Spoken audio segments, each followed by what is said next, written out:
다음은 우리 존경하는 천하람 의원님 질의해 주시기 바랍니다. 예, 이창용 총재님, 우리나라 가계부채 상황 괜찮습니까?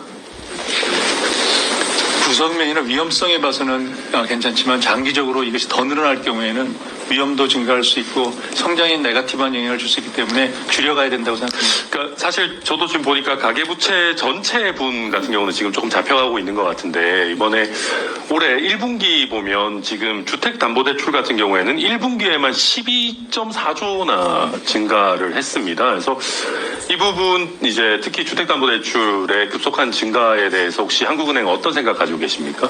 지금 양날의 참 어려운 문제인데요. 저희가 서민층이라든지 신혼부부라든지 이런 쪽에 자금을 어려워하신 분들한테 보증이나 이런 걸 통해 주택담보대출이 나가고 그런 면에서는 긍정적이지만 이게 나간 주택담보대출이 또 가격을 올리면 또 대출을 더 받아야 되고 이런 악순환이 고리도 있기 때문에 양쪽 면에서 특정한 집단에 대한 유동성 공급이라는 측면, 그다음에 전체적으로 가계부채가 늘어나는 측면 두 면을 다 고려해야 됩니다. 그러니까 저도 이제 우리 경제당국이 부동산 경착륙을 유발할 수는 없다라는 면도 충분히 이해가 되는 면이 있습니다. 그런데 지금 자꾸 부동산 관련 규제 완화 정책을 너무 많이 추진하는 과정에서 결국은 우리가 건전성 지표를 좀 훼손하고 있는 것 아닌가 하는 그런 우려를 갖고 있습니다. 이 부분 전 한국은행에서도 계속적으로 좀 적극적으로 모니터링하고 우리 경제 위기 요인으로 더 커지지 않도록 관리해 주시기를 부탁드리고요.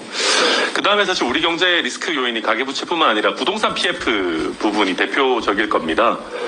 지금 부동산 PF 같은 경우는 레고랜드나 우리 기준금리 인상되고 부동산 시장이 침체로 빠져들면서 계속해서 우리 경제 위기 요인이 되고 있는데, 지금 증권사 같은 경우에는 대출 잔액은 5.5조 정도로 그렇게 많지 않게 평가되지만 연체율이 17.28% 정도 됩니다.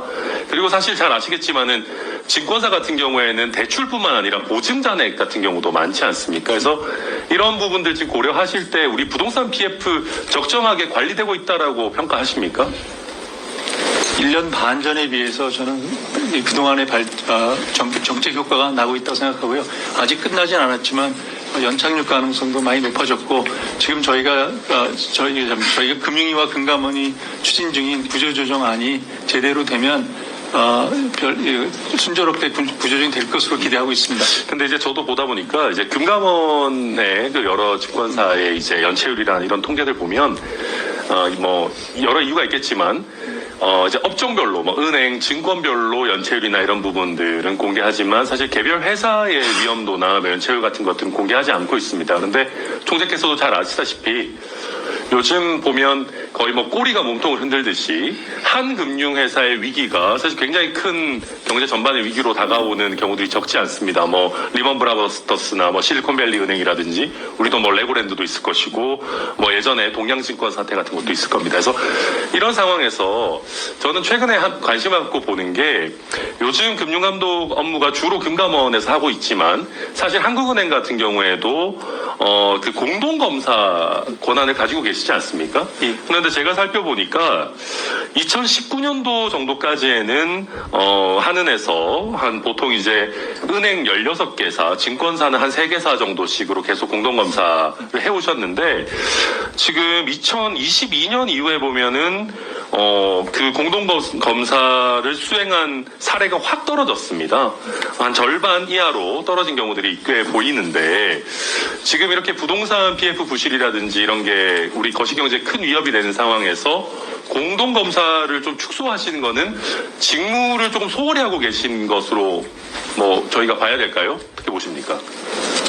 공동검사 나간 숫자는 제가 죄송합니다. 확보를 못하고 있는데, 저기 보니까 2023년에 9개사, 은행 9개사, 증권 1개사 이렇게 나가셨네요. 그래서 2022년에도 동일한데 예전에 비해서 좀 많이 줄어들고 있는 것 같아서 혹시 그 이유나 이런 걸 어떻게 보시는지 여쭙습니다. 지금 아마 저희가 작년에 더 관점을 뒀던 것은 그 은행은 굉장히 건전한 상태에 있고, 그래서 비은행 금융기관에 더 초점을 맞추고, 비은행 금융기관에 대해서는 금감원과 저희가 MOU를 맺어서 정보를 수시로 받으면서 하는 것을 진척하고 있습니다. 그래서 그것이 충분하진 않지만 작년에 레고랜드 사태 이후에 부동산 PF에 대응하는 과정에서 정보 교환과 협력은 더 강화됐다고 보고 있고요. 지금 의원님 말씀하신 대로 제도적으로 이것을 어떻게 계산할지, 그래서 우선적으로 비은행 예금기관에 관해서는 저희들이 MOU를 한 부분을 법제화할 수 있는 방안도 없는지 금감원 금융위와 논의 중에 있습니다.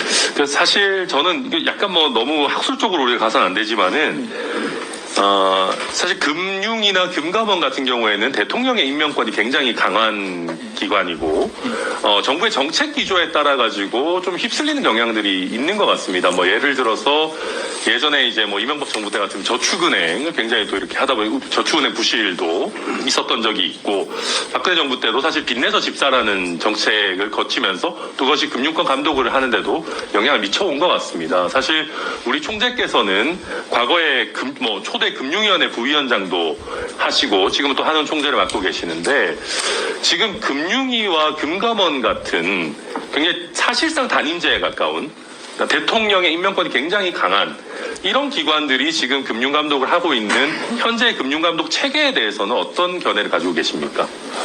이 문제는 사실은 어느 한 모델이 좋다는 그 견해는 없고요.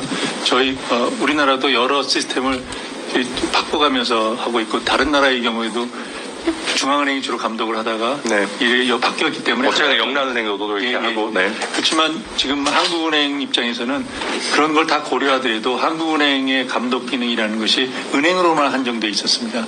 근데 지금 저희들이 은행이 차지하는 비중보다는 비은행 금융기관이 더 많아졌기 때문에 당연히 확대가 필요한 상황이고요. 그래서 1차적으로 비은행 예금기관, 예금 취급기관에 대해서 저희가 공동검사나 자료 제출을 요구를 더 할 수 있는 그런 방안을 찾아보고 있습니다.